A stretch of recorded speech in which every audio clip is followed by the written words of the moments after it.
ancestral que ressoa em cada mulher. Uma força que pulsa, que inspira, que transforma. Vozes que foram silenciadas, histórias que foram apagadas através dos tempos, mas que gritam para serem ouvidas. Somos mulheres construindo nossas histórias e trilhando novos caminhos. O Vozes Femininas traz a voz, a diversidade, a potência e o pensamento vivo de mulheres que existem e resistem.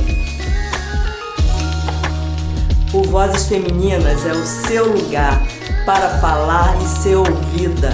Vem compartilhar a sua história.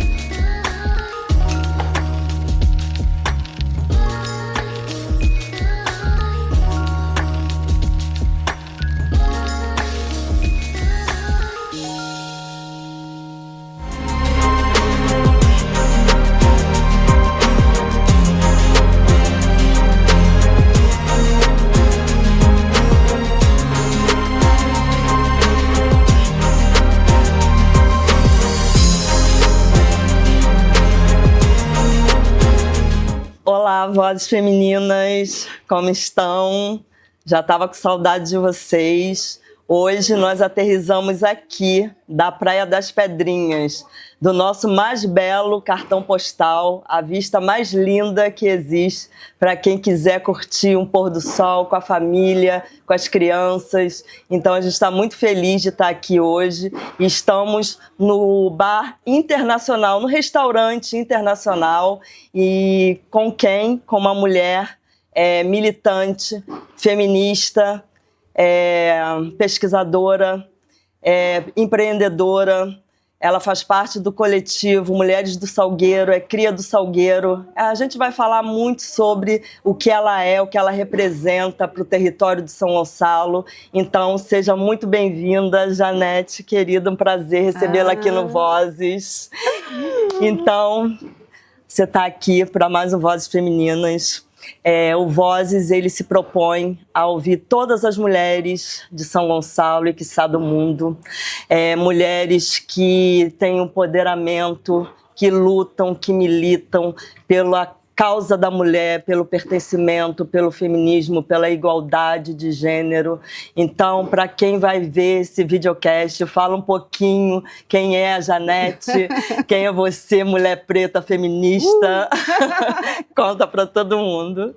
Bom, primeiro eu quero agradecer ao convite, né? É muito importante a gente criar esses espaços de diálogo, de narrativa, para que as nossas narrativas possam ecoar no universo. Então, quero muito te agradecer o convite. Para mim é uma honra. Agradeço. Sabe que eu amo vocês, né? Mas também. E saber que tem esse movimento, né? Vozes feminino na cidade de São Gonçalo, principalmente, né? A gente estava conversando agora há pouco sobre isso. É fundamental para a nossa resistência, né? Então, falar da Janete é falar de uma mãe solo que começou, né, numa militância há mais ou menos 22 anos atrás, no lugar, né, da minha origem, que é no Salgueiro. E lá, junto com outras pessoas, nós fundamos um coletivo, né, que é o Mulheres do Salgueiro. Isso foi em que ano? Olha, os primeiros encontros foram em 93. Já não, 2003. Tempo, bastante tempo. 2003, E aí, a partir daí, a gente foi... Você é cofundadora. Cofundadora. Aí foi você e com quem mais? Então, foram, na verdade, várias pessoas, né? E foi um movimento mesmo de algumas pessoas que entraram e que saíram. Então, desse momento lá atrás, a gente tem hoje 3 pessoas. Sim. Que sou eu, que estou na atuação diária, e mais 2 pessoas que ficam na diretoria. E aí a gente tem a presidente, que é uma mulher, a Sônia, maravilhosa, um beijo, e o Jean, que também é desse período. O restante... Porque eu acredito muito que o movimento social é isso também, né? É movimento, né?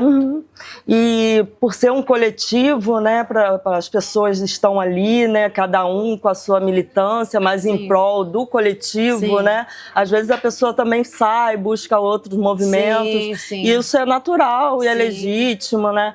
Hoje as mulheres que estão no coletivo, todas são moradoras do Complexo do Salgueiro? Não, a gente não faz isso como um critério, né?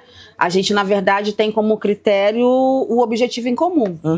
Então, independe da sua orientação sexual, independe da sua raça, da sua religião. Sim. O que faz a gente estar junto é a gente entender que somos um coletivo que luta pelo direito à vida, né, que é uma coisa gigante pra gente, e a partir daí, desse direito à vida, quais são as outras lutas que a gente precisa fazer para que isso seja garantido, né? Sim. Você fala, assim, até na sua mini-bi, você diz que você é uma mulher que você milita pelo feminismo preto. Sim. Eu também sou uma mulher feminista, mas assim, eu demorei um tempo para eu me reconhecer como uma mulher feminista, porque a minha educação foi uma educação com uma mãe machista, né? Uma mulher daquele tempo dela, né? Onde colocava sempre o homem como tendo razão, como a mulher tendo que ser submissa, aceitando tudo. E quando que você teve essa tomada de consciência? Eu sou uma mulher preta, eu sou feminista, eu quero militar pela causa dos direitos das mulheres. Você tem essa noção quando teve esse marco na sua vida? Então, eu fiz uma análise da minha vida, né, um tempo atrás, e eu percebo que quando eu me separei grávida, eu já era uma feminista, mas eu ainda não sabia. Aí isso foi um recorte. Quando eu venho para o movimento social, eu começo a militar tudo isso, e aí eu vou fazer formações, aí eu entendo quem eu sou de verdade. E aí eu não tenho como te colocar uma data específica. Datar. Não, não tenho. Isso foi um movimento que foi acontecendo dentro de mim, e eu fui entendendo que coisas que eu já não aceitava lá atrás fazia parte dessa questão que era a luta feminista negra. Porque aí eu também me identifiquei como uma mulher negra e periférica, né? Porque a luta das mulheres, ela é gigante. Mas a luta da mulher preta e periférica é outra. Tanto é que eu venho me debruçando sobre isso, sobre essa temática. Você é pesquisadora, né? Sua pesquisa é nesse... Estou fazendo mestrado agora nessa perspectiva, de entender quais são as estratégias que nós, mulheres pretas, criamos para sobreviver nesse mundo, nesse sistema capitalista que só oprime, que só reforça o patriarcado, que só reforça o racismo. Então, não tem uma data precisa. Foi um movimento que foi acontecendo, e em algum momento eu percebi que eu precisava usar o meu cabelo do jeito que ele era, que, na verdade, a cor da minha pele é a minha essência e que eu preciso lutar por isso. Saiu uma estatística ontem, vem saindo até uma série de reportagens sobre feminicídio. Não sei se você viu, saiu hoje também uma estatística, né, da quantidade de feminicídios em 2024, teve um aumento de 225%, salvo engano, uma coisa assustadora. Você, sendo uma mulher periférica, uma mulher negra, você já passou por alguma situação? É claro que você passou, porque não existe uma mulher que não tenha passado, né? Mas assim, no seu círculo também, do seu território lá no Salgueiro, você já teve, alguma mulher já sofreu, já foi vítima de feminicídio? Isso são episódios que infelizmente acontecem diariamente. Muitas vezes a gente faz com que a rede de apoio funcione de forma silenciosa, porque dependendo também da circunstância do episódio de violência, o silêncio, mas não o silêncio da omissão, o silêncio na hora de você organizar ou tentar dar o apoio àquela mulher, ela é também uma estratégia de sobrevivência, tanto para a mulher quanto para quem está na rede de apoio, mas são episódios diários, e que a gente não tem como mensurar em números, né? O que eu observo muito é que aquela tendência ou aquela visão de sociedade lá atrás, né, medieval, de que o corpo da mulher era um objeto de posse do seu marido, primeiro da sua família e depois do seu marido, ela ainda resiste hoje, né? Então, o que a gente vê é isso. muitas vezes as mulheres querendo romper com relacionamentos e os homens não aceitando, como se aquele corpo, como se aquela mulher fosse um objeto dele. E aí, se não é meu, não é de ninguém. Ou se não é meu, eu vou me vingar. Sim. Então, eu acho que é muito nesse sentido, né? Essa semana também eu vi um vídeo da jornalista Miri Lacombe, não sei se você conhece ela. Foi até, acho que no Dia Internacional da Mulher. Ela fez uma citação de um autor, eu não vou lembrar o país de onde ele é, mas ele é um homem trans. E aí ele tem vários livros publicados e ela fez uma citação falando sobre o útero da mulher. Que o útero da mulher é propriedade do Estado. Que o nosso corpo precisa reproduzir a mão de obra, Sim.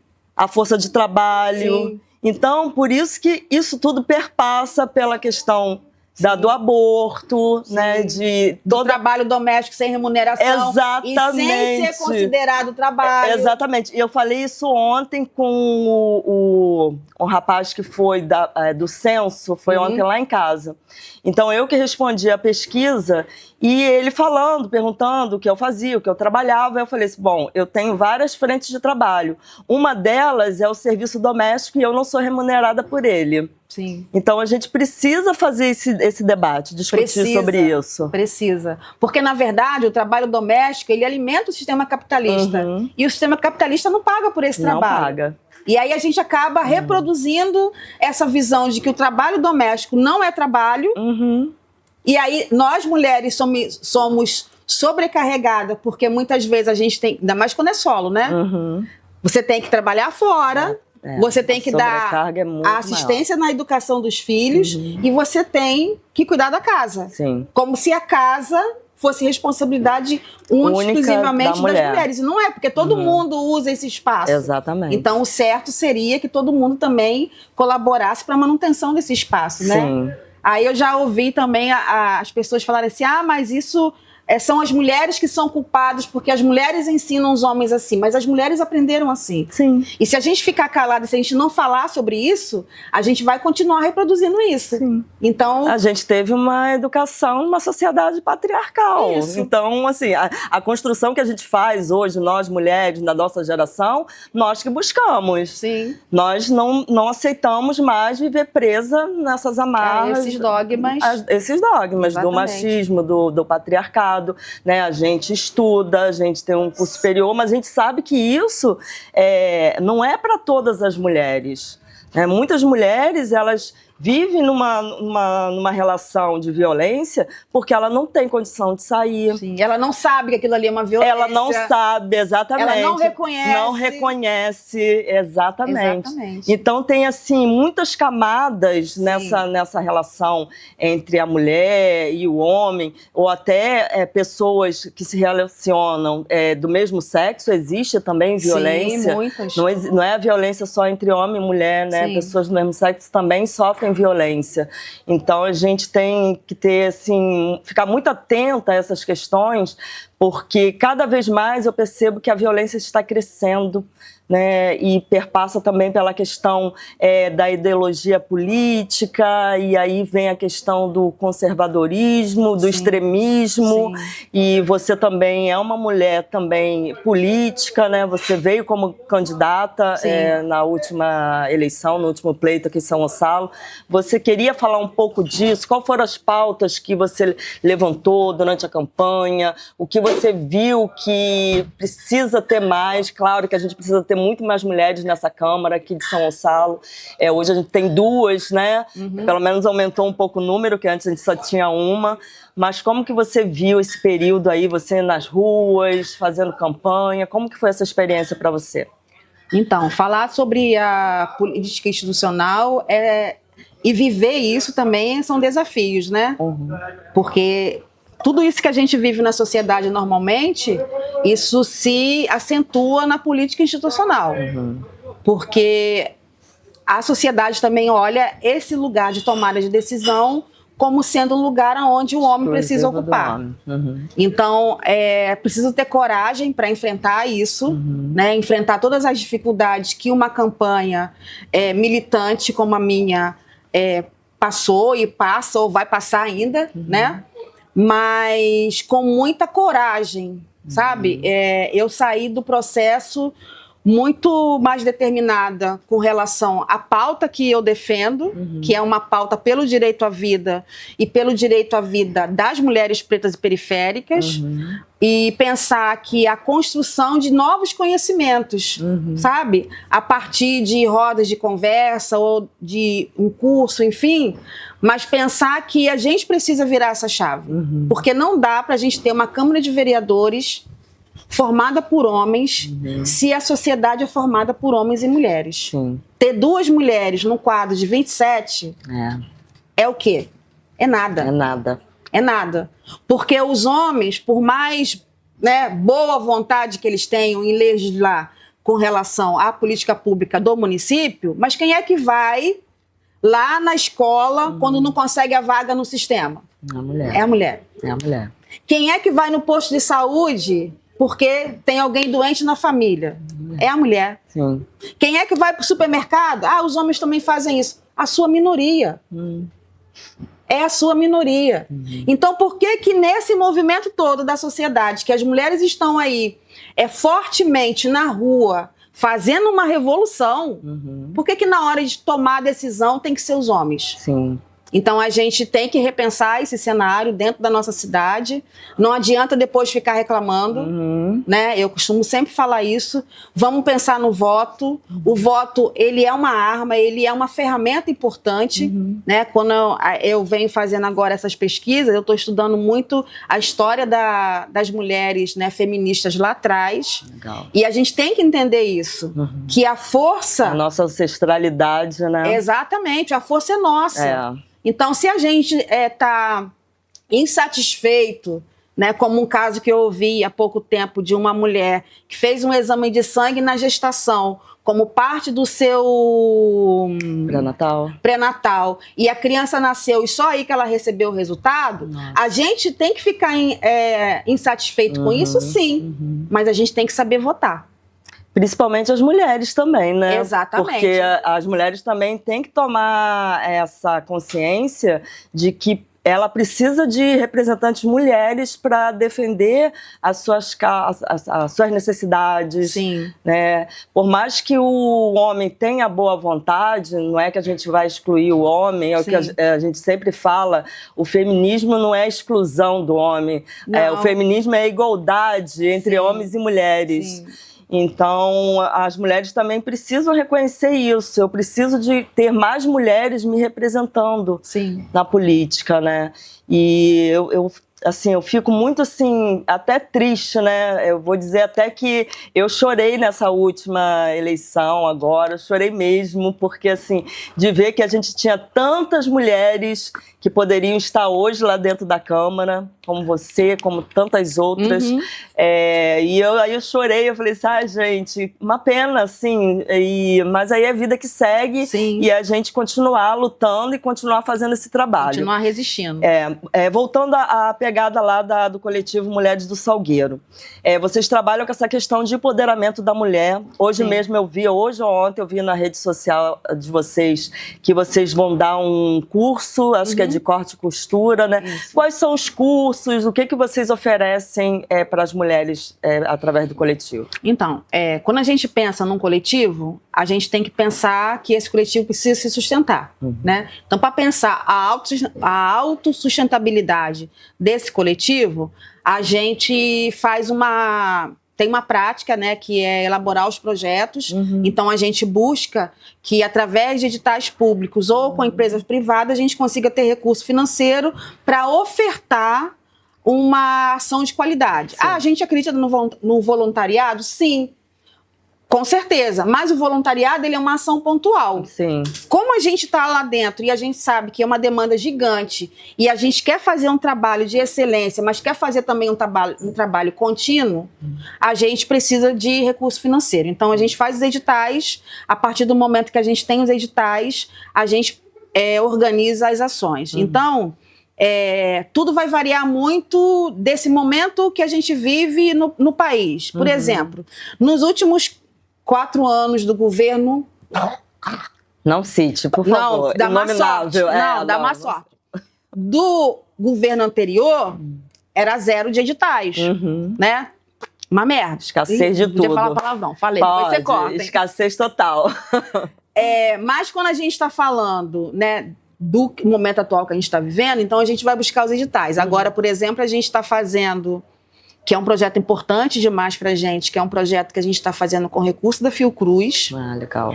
É uma chamada pública que a gente participou do edital, e então a gente está fazendo uma cartografia sobre a saúde das mulheres pretas e periféricas de algumas comunidades aqui de São Gonçalo. A gente sabe que ter dados concretos com relação a qualquer coisa com relação às mulheres é bem complexo, porque não existem muitos dados, principalmente aqui na nossa cidade. Porque tem um apagamento da história das mulheres. Exatamente. E aí a gente tem algumas coisas que a gente está engatilhado, né, para esse ano de 2025. Um deles é o curso de moda. Ai, que né, legal. porque quando a gente fala... não é um curso de costura, é um curso de moda, porque a gente entende que não é só trabalhar a técnica da costura, mas é trabalhar a técnica da costura, o empreendedorismo de forma crítica, não esse empreendedorismo bonitinho que está aí na televisão. De bolinho de pote. Não. É pensar que a gente está numa sociedade desigual, que não tem emprego de carteira assinada para todo mundo, e por isso a gente tem que se virar. Mas para se virar, você tem que também ter qualidade naquilo que você está ofertando para o seu cliente. Então, isso é uma coisa também que a gente tem muito forte nessa questão do empreendedorismo, com as mulheres, mas também com os homens. E a educação, né? E aí a gente tem um viés da educação enquanto ferramenta de transformação social, mas também de educação ambiental, né? Aí a gente está aí pensando também na questão climática, como é que a gente traz esses temas que são tão importantes para a sociedade para dentro do chão do território, para esse diálogo, para a gente conseguir minimizar um pouco os impactos de tudo isso ali bem pertinho da gente. Sim. Já fui sinalizada aqui que a gente já está no finalzinho, passa tão rápido, né? A conversa tão boa. A gente já está só começando. Tava só no esquenta. Você que está cortando a gente, né? Tava só no esquenta, esse contra-regra. Hoje você está fazendo pesquisa em qual área? Você está pela UERJ? Você também faz muito eventos na UERJ, você participa de bastante coisa. Sim, na verdade, de uns anos para cá eu tenho sido convidada algumas vezes, né, para participar de atividades aqui na UERJ, na UF, na Unirio. Sim, eu estou sempre acompanhando. Que são instituições que a gente tem atuado, né, nos últimos anos. E eu agora estou fazendo mestrado no Cefet, Relações Éticas Raciais, que para mim é um campo de pesquisa muito importante. Tem a ver com essa essência que eu já carregava, né, que também é uma essência ancestral, de entender, né, quem veio antes de mim, quem sofreu antes de mim. Eu também estou muito nessa pegada, muito, de buscar a minha ancestralidade, buscar a minha força. Sim. A gente precisa buscar essa força, a gente não pode achar que a gente está aqui, que nós somos, eu estou fazendo tudo. Eu sou a bambambam. Eu sou a bambambam, mas não tem ninguém que veio antes da gente. É claro que tem muitas mulheres, muitas. Então entender essas histórias, né? Para entender também o nosso presente e tentar corrigir o futuro, né? Exatamente. Isso é importante. Para tentar buscar uma sociedade melhor para essa nova geração, dessas novas mulheres. Que legado a gente quer deixar? Que legado a gente quer deixar, exatamente. Janete, é um prazer imenso estar com você aqui no Vozes Femininas. Estou muito feliz já mesmo. Tá acabando. Mas antes eu quero que você fale um pouquinho, dê os contatos do Mulheres do Salgueiro. Você falou da parceria do edital com a Fiocruz. Né? Então, assim, a Fiocruz, eu vejo isso, que é uma instituição importantíssima, é uma aliada mesmo, né, do coletivo.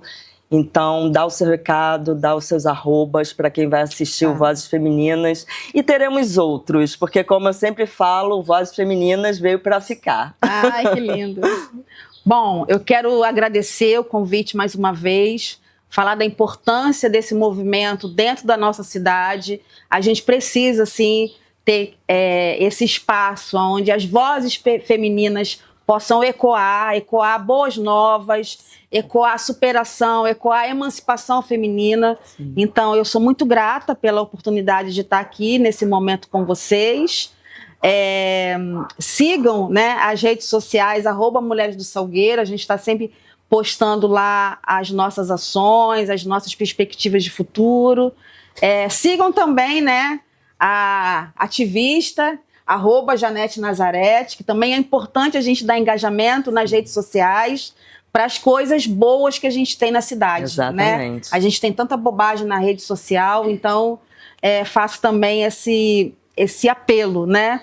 E dizer que a gente repensar a cidade a partir da ótica da mulher é fundamental para a gente conseguir, de verdade, pensar numa sociedade melhor em São Gonçalo, né?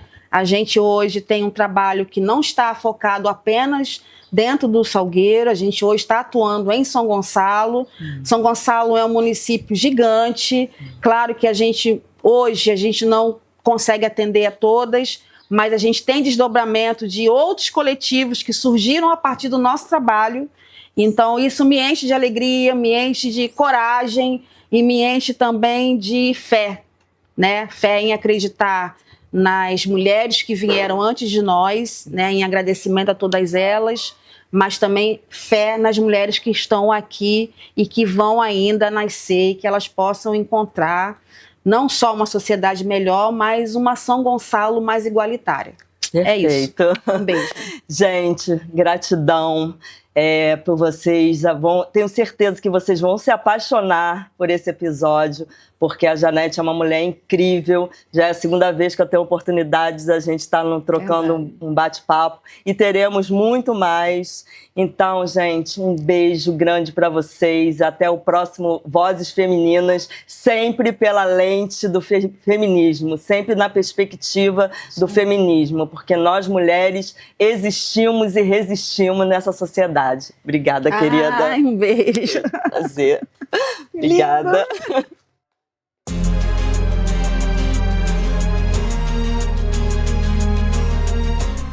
Há um eco ancestral que ressoa em cada mulher. Uma força que pulsa, que inspira, que transforma. Vozes que foram silenciadas, histórias que foram apagadas através dos tempos, mas que gritam para serem ouvidas. Somos mulheres construindo nossas histórias e trilhando novos caminhos. O Vozes Femininas traz a voz, a diversidade, a potência e o pensamento vivo de mulheres que existem e resistem. O Vozes Femininas é o seu lugar para falar e ser ouvida. Vem compartilhar a sua história.